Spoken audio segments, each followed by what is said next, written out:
Hello students, चलिए start करते हैं chapter number 13 surface area and volume का इंट्रोडक्शन पार्ट इस वीडियो में कवर करेंगे। सेम चैप्टर हमारा 10th क्लास में भी है, तो यहाँ पे जो हम फॉर्मूला डिस्कस करेंगे डिफरेंट शेप्स के, curve surface area, total surface area, volume का फॉर्मूला, जो भी हमारे फॉर्मूले बनते हैं यहाँ पे डिस्कस करेंगे, वो 10th क्लास में भी यूज होने वाले हैं। तो आपको ये वीडियो बिल्कुल अच्छे से समझनी है, फॉर्मूलाज आपको अच्छे से समझने हैं, क्या चीज़ होती है टोटल सरफेस एरिया, क्या होता है कर्व सरफेस एरिया, सब कुछ मैं यहाँ पे बताऊँगा। बच्चे 10th क्लास के बाद भी चले जाते हैं, उनको टोटल सरफेस एरिया और कर्व सरफेस एरिया में कन्फ्यूजन रहता है कि होता क्या है, कौन सा फॉर्मूला कब लगाना है। यहाँ पे मैं अच्छे से समझाने के बाद आप इजीली बता पाएंगे कि कहाँ पे कर्व सरफेस एरिया यूज करेंगे, कहाँ पे टोटल सरफेस एरिया। ठीक है, तो सबसे पहले हम एरिया देखते हैं। दो टाइप का होता है हमारा, कर्व सरफेस एरिया और total surface area. Curved surface area को हम लेटरल सरफेस एरिया भी बोलते हैं। किसी भी फिगर का कर्व्ड सरफेस एरिया, कर्व्ड का मतलब क्या होता है, ढकना किसी चीज़ को, कि जिस चीज़ से जितने एरिया में उस चीज़ को हम ढक सकते हैं उसको कहते हैं हम curved surface area. Total surface area क्या होता है, कर्व्ड सरफेस एरिया भी इंक्लूड होता है टोटल सरफेस एरिया के अंदर, और उस फिगर का टॉप और बॉटम का एरिया भी क्या हो जाता है, इंक्लूड हो जाता है। अभी एक एग्जांपल से समझते हैं। मान लिया मेरे पास एक ये सिलेंड्रिकल शेप है, ठीक है, इसके अंदर अगर मैं कर्व्ड सरफेस एरिया की बात करूं तो कर्व्ड सरफेस एरिया होगा, देखो यहां से इसके आउटर का एरिया, ये सारा, ठीक है। अगर मुझे चाहिए टोटल सरफेस एरिया तो इसके टॉप वाले और बॉटम वाले दोनों एरिया को भी मैं क्या कर दूं, इस कर्व्ड सरफेस एरिया में ऐड कर दूं तो मेरा टोटल सरफेस एरिया बन जाएगा। आई होप आपको समझ में आया है। बाकी अभी हम फिगर्स के अंदर देखेंगे। सबसे पहले हम फर्स्ट फिगर की बात करते हैं, क्यूबॉइड की। क्यूबॉइड क्या होता है, जिसके अंदर लेंथ, ब्रेड्थ और हाइट तीनों क्या होती हैं, डिफरेंट होती हैं। ये इस तरीके की शेप होती है हमारी क्यूबॉइड की। ये बना दिया मैंने यहाँ पे क्यूबॉइड एक, जिसकी लेंथ, ब्रेड्थ और हाइट क्या होंगी, अलग अलग हो सकती हैं। लेंथ ये मान लिया ब्रेड्थ है इसकी, और ये है हाइट। कोई दो चीजें इक्वल हो सकती हैं बट तीनों की तीनों इक्वल नहीं होंगी कभी भी क्यूबॉइड के अंदर। ठीक है, आपको फिगर पता चल गया है। अब इसके फॉर्मूले देख लेते हैं क्या है। सबसे पहले बात करते हैं हम कर्व्ड सरफेस एरिया। जो हमारा क्यूबॉइड होता है और क्यूब होता है, उसके अंदर कर्व्ड सरफेस एरिया को हम लेटरल सरफेस एरिया कहते हैं। क्या कहते हैं, लेटरल सरफेस एरिया। उसका जो फॉर्मूला होता है वो है हमारा twice of length into breadth into में हाइट। क्या होता है curved surface area formula, twice of length into breadth into में हाइट। ठीक है, ये फॉर्मूला होता है हमारा कर्व्ड सरफेस एरिया का। अब बात करता हूं मैं total surface area. Total surface area के अंदर क्या होगा, देखो यहां पे 2L और 2B है, तो यहां पे twice of L into B plus में B इंटू H प्लस में H into L। Length into breadth, breadth into height, height into length, ये होता है। इसका ट्वाइस कर देते हैं तो हमारा आ जाता है टोटल सरफेस एरिया। क्यों, देखो ध्यान से, ये ऊपर वाला पोर्शन है, इसका नीचे वाला पोर्शन भी है, ये राइट वाला है, ये लेफ्ट वाला है, ये फ्रंट वाला पोर्शन है, इसके बैक भी है। तो देखो ट्वाइस ऑफ लेंथ ब्रेड्थ, एक बार लेंथ और ब्रेड्थ यूज की, ये वाला पोर्शन, तो इसके साथ इसका भी यूज करेंगे तो ट्वाइस कर दिया। Breadth into height, breadth into height में क्या होगा, इसकी और इसकी मल्टीप्लाई करेंगे तो ये पोर्शन आ रहा है, तो इसके इधर वाला भी पोर्शन यूज हो जाएगा। फिर 2 into H into L, H और एल में कौन सा पोर्शन यूज हो जाएगा हमारा, बैक साइड का और फ्रंट का, तो ये हो जाएगा हमारा total surface area. I hope आपको समझ में आ गया है। वॉल्यूम अगर हमने फाइंड आउट करना हो क्यूबॉइड का, तो क्या होता है, length into breadth into height. Length, breadth और हाइट की मल्टीप्लाई कर देते हैं तो हमारा क्या आ जाता है, वॉल्यूम आ जाता है। आई होप आपको समझ में आ गया है, कोई दिक्कत नहीं होगी। कोई प्रॉब्लम अगर आपको लगती है तो आप मुझे कमेंट करके बता सकते हैं। उसके बाद बात करते हैं, सेकंड फिगर होता है हमारा क्यूब। क्यूब के अंदर क्या होती है, जो भी हमारी साइड्स होती है ना, सारी की सारी इक्वल होती हैं क्यूब के अंदर। लेंथ, ब्रेड्थ और हाइट हमेशा तीनों की तीनों क्या होंगी, इक्वल। अगर लेंथ हमारी L है तो ब्रेड्थ भी L होगी, हाइट भी L होगी। ये और ये ब्रेड्थ और ये हाइट तीनों क्या होंगी, हमेशा equal. Length equal to breadth equal to height, और किसी के इक्वल मान लेते हैं इसको, A के इक्वल। ठीक है, अब बात करते हैं इसका कर्व्ड सरफेस एरिया या फिर लेटरल सरफेस एरिया। इसका फॉर्मूला क्या होता है, इसका 4 times A square, 4 times of side का स्क्वायर होता है curd surface area. Total surface area की अगर मैं बात करूं तो क्या होगा 6a square, 6 times of side का स्क्वायर, क्या हो जाएगा हमारा टोटल सरफेस एरिया। कैसे, कितने फेस हुए, एक राइट वाला लेफ्ट वाला 2 फेस, टॉप और बॉटम 4 फेस, फ्रंट और बैक साइड वाला 6 फेस, तो 6a स्क्वायर हो गया। ठीक है, कर्ड सरफेस एरिया के अंदर क्या बताया था मैंने, टॉप और बॉटम का एरिया छोड़ दो तो कितने फेस बचे हमारे, लेफ्ट और राइट वाला, फ्रंट और बैक वाला 4 फेस, तो 4 टाइम्स ऑफ a स्क्वायर होता है। इस तरीके से याद करना है आपने। टॉप और बॉटम को ऐड कर देते हैं तो टोटल बन जाता है, अदरवाइज हमारा कर्ड सरफेस एरिया रहता है। उसके बाद बात करते हैं वॉल्यूम की। वॉल्यूम कैसे निकलता है हमारा, अगर हम साइड का क्यूब कर दें, साइड का क्यूब मतलब साइड क्या थी हमारी ए का अगर क्यूब कर दें तो हमारा वॉल्यूम ऑफ क्यूब आ जाता है। वैसे तो length into breadth into height है, ए करेंगे तो ए क्यूब।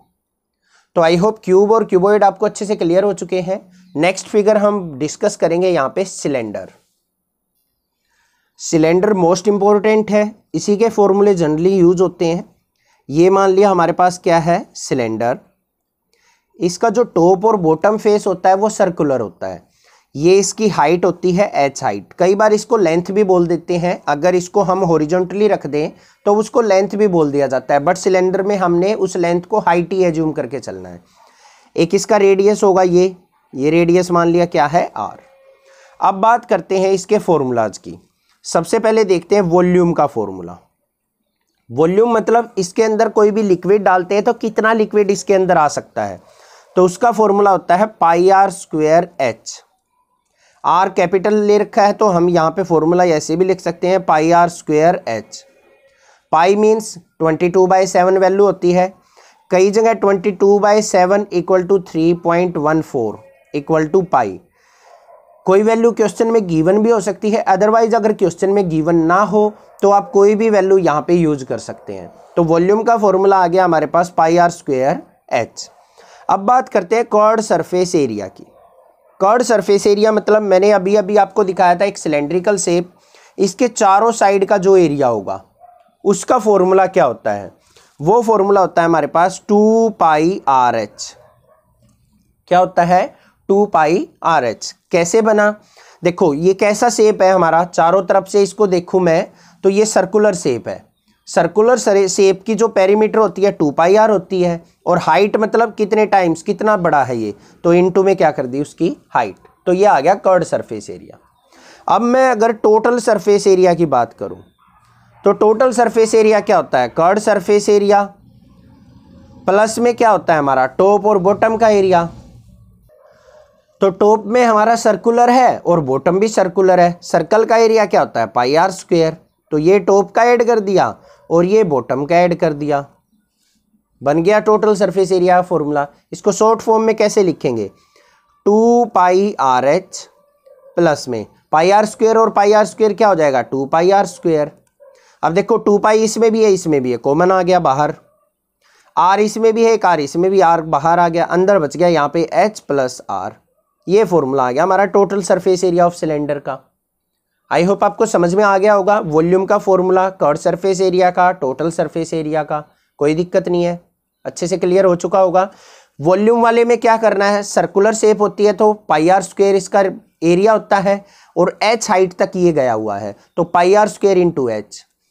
कर्ड सरफेस एरिया मतलब बाहर बाहर का एरिया लेना है, सरकमफ्रेंस होती है 2 पाई आर, इंटू में एच हाइट तक सरकमफ्रेंस फैली हुई है तो मल्टीप्लाई कर दी। टोटल सरफेस एरिया में कर्ड सरफेस एरिया प्लस में टॉप और बॉटम का एरिया ऐड कर दिया तो टोटल सरफेस एरिया आ गया। आई होप आपको समझ में आ गया होगा अब total surface area, curd surface area और वॉल्यूम होता क्या है। सिलेंडर के बाद हम बात करेंगे अपनी स्फेयर की, ये भी इंपॉर्टेंट है, इस पे भी क्वेश्चन है, हमारा पूरी की पूरी एक्सरसाइज है। स्फेयर क्या होता है, एक सॉलिड स्फेयर, एक सर्कुलर टाइप में होता है। जैसे आपने खेले होंगे, कंचे खेले हैं जो ग्लासेस के होती हैं बॉल्स, तो उनको क्या कहते हैं, वो कैसी शेप होती है, स्फेरिकल शेप होती है, सॉलिड होते हैं अंदर से भरे हुए। ठीक है, इसका रेडियस मान लेते हैं हम क्या है कैपिटल आर। तो अगर मैं वॉल्यूम की बात करूं तो इसके अंदर कितना वॉल्यूम है, तो वो होता है 4/3 पाई आर क्यूब के इक्वल। वॉल्यूम क्या होता है सॉलिड स्फेयर का 4/3 पाई आर क्यूब। अब बात करते हैं टोटल सरफेस एरिया और कर्ड सरफेस एरिया, दोनों हमारे क्या होते हैं, इक्वल होते हैं इसके अंदर। उसका फॉर्मूला होता है 4πr²। क्या होता है, 4πr², क्योंकि इसमें तो हमें टॉप और बॉटम का तो पता ही नहीं है, सारे के सारे इक्वली सेफ होती है, तो हम इसमें तो टॉप और बॉटम को तो कुछ डिफरेंशिएट कर नहीं सकते, तो इसलिए टोटल सरफेस एरिया और कर्ड सरफेस एरिया फॉर्मूला क्या है, सेम। आई होप आपको समझ में आ गया है। नेक्स्ट बात करते हैं हम हेमिस्फेयर की। हेमिस्फेयर, हेमिस्फेयर क्या होता है, हाफ, आधा। इसको अगर बीच में से कट कर दूं मैं तो इस तरीके की शेप आ जाएगी, ऊपर से जो कटिंग होगी वो कैसी होगी, ऐसे सर्कुलर शेप में, ऐसे ही तो होगा हेमिस्फेयर। इसका रेडियस मान लिया कितना है, कैपिटल R। अब बात करते हैं वॉल्यूम की, वॉल्यूम ऑफ हेमिस्फेयर। अब देखो पूरे कंप्लीट स्फेयर का वॉल्यूम था 4/3 πr³, हाफ कर दिया तो इस वॉल्यूम का भी हाफ कर दो, मतलब 2 से डिवाइड कर दो। 2 से डिवाइड करेंगे तो 2/3 πr³ हो जाएगा, अपोन में 2 करेंगे, 2 से 2 4 कट जाएगा तो 2/3 πr³ बच गया। अब बात करते हैं इसके कर्ड सरफेस एरिया और टोटल सरफेस एरिया अलग होते हैं। अगर मैं कर्ड सरफेस एरिया की बात करूं तो देखो कर्ड सरफेस एरिया 4πr² था, हाफ सर्कल हो गया, हाफ स्फेयर हो गया, तो इसका भी हाफ कर दो, कितना आ जाएगा 2πr²। अब देखते हैं टोटल सरफेस एरिया किसके इक्वल होता है, हमारा कर्ड सरफेस एरिया प्लस में टॉप और बॉटम का एरिया। बॉटम तो कुछ है नहीं, टॉप है, टॉप हमें पता है सर्कुलर शेप है, सर्कुलर शेप का एरिया क्या होता है πr², तो प्लस में πr² कर देंगे तो कितना आ गया 2πr² और πr² क्या हो गया 3πr²। ये फॉर्मूला आ गया हमारा total surface area of hemisphere का। आई होप आपको समझ में आ गए होंगे ये पांचों फिगर के फॉर्मूले। टोटल सरफेस एरिया क्या चीज है, कर्ड सरफेस एरिया क्या है, वॉल्यूम क्या है, ये चीजें आपको अच्छे से क्लियर हो चुकी होंगी। लास्ट जो शेप हम डिस्कस करेंगे वो करेंगे कोन, राइट सर्कुलर कोन भी कह देते हैं या फिर कोन भी कह देते हैं। अब बर्थडे पार्टी के टाइम पे आपने एक कैप देखी होगी, बच्चों के सिर पे लगाई जाती है, वो क्या होती है, कोन टाइप की होती है हमारी, ठीक है। तो राइट सर्कुलर कोन भी कह देते हैं इसको। एक कुछ इस तरीके की होती है हमारी, नीचे से सर्कल होता है इसके अंदर जो सिर पे डाला जाता है, ये हमारी होती है कोन। इसको राइट सर्कुलर कोन भी कह देते हैं। राइट क्यों कहते हैं, क्योंकि जो इसकी हाइट होती है, मेन हाइट, वो 90 डिग्री पे बनी हुई होती है, ये 90 डिग्री होता है इसके अंदर। नीचे ये क्या आ गया हमारा रेडियस, ये क्या होगी इसकी हाइट, और ये जो हाइट होती है ना ये वाली, इसको बोलते हैं हम स्लांट हाइट, एल से रिप्रेजेंट करते हैं। एल इक्वल टू होती है हमारी स्लांट हाइट। ये हमारी नॉर्मल हाइट होती है, ये होती है स्लांट हाइट। जैसे सीडी को हम दीवार पे लगाते हैं ना तो टेढ़ेपन में जो लेंथ आती है उसको कहते हैं स्लांट हाइट, ठीक है। अब यहां पे सबसे पहले वॉल्यूम की अगर मैं बात करूं, इस राइट सर्कुलर कोन का वॉल्यूम का फॉर्मूला क्या होगा, तो वो होता है 1/3 πr²h। 1/3 πr²h। तो 1/3 क्यों लिया, देखो अब यहां पे क्या है, πr² तो हमारा नीचे रेडियस हो गया, इसका पूरे का एरिया हो गया, हमारा सर्कल था। h हाइट तक जितनी तक है ये 1/3, मतलब ऊपर जाते जाते ये कम होती जा रही है, तो इसको थर्ड से डिवाइड कर देते हैं, थर्ड पोर्शन होता है ये, ठीक है। उसके बाद वॉल्यूम के बाद आता है हमारा curd surface area. Curd surface area formula होता है πr_l। पाई की वैल्यू 22/7 22/7 3.14 होती है, रेडियस ये r है, l इसमें स्लांट हाइट यूज करेंगे हम, तो ये हो गया हमारा कर्ड सरफेस एरिया। अब अगर मैं टोटल सरफेस एरिया की बात करूं तो क्या होता है टोटल सरफेस एरिया, अपने आप माइंड में सोचो, कर्ड सरफेस एरिया प्लस में टॉप और बॉटम का एरिया। टॉप पे तो क्या है, एक पॉइंट है, बॉटम में क्या है, एक सर्कल है, सर्कल का एरिया क्या होता है πr², तो ऐड कर दिया। यहां पे कॉमन क्या आ गया πr, अंदर क्या बच गया l + r, तो ये फॉर्मूला बन गया टोटल सरफेस एरिया का। क्लियर है। अब लास्ट बात यहां पे क्या बचती है कि जो ये L के बारे में बात कर रहे हैं हम, L कैसे निकलता है, क्वेश्चन के अंदर R गिवन मिल जाता है, H गिवन मिल जाता है, कई बार L गिवन नहीं होता है, तो L हमने फाइंड आउट करना होता है। अब ये 90 डिग्री है, 90 डिग्री के सामने हाइपोटेन्यूज होता है, तो पाइथागोरस थ्योरम यूज कर सकते हैं हम। तो क्या हो जाएगा यहाँ पे L² = क्या होगा h² + r² के, और L की अगर वैल्यू निकालनी है तो क्या हो जाएगा √h² + r²। इस तरीके से हम स्लांट हाइट निकाल सकते हैं। आई होप आपको समझ में आ गए होंगे, सारे के सारे फॉर्मूले अच्छे से क्लियर हो चुके होंगे। तो थोड़ी सी प्रैक्टिस करनी है, इनको राइट डाउन करके देखना है, 2-4 दिन अपना माइंड के अंदर घुमाते रहना है इन फॉर्मूलाज को, आपके सारे के सारे फॉर्मूले इजीली क्लियर हो जाएंगे। बाकी हम क्वेश्चन डिस्कस करेंगे, वहां पे भी थोड़ा सा आपको बताते रहेंगे कैसे curved surface area, total surface area या वॉल्यूम का फॉर्मूला यूज करेंगे।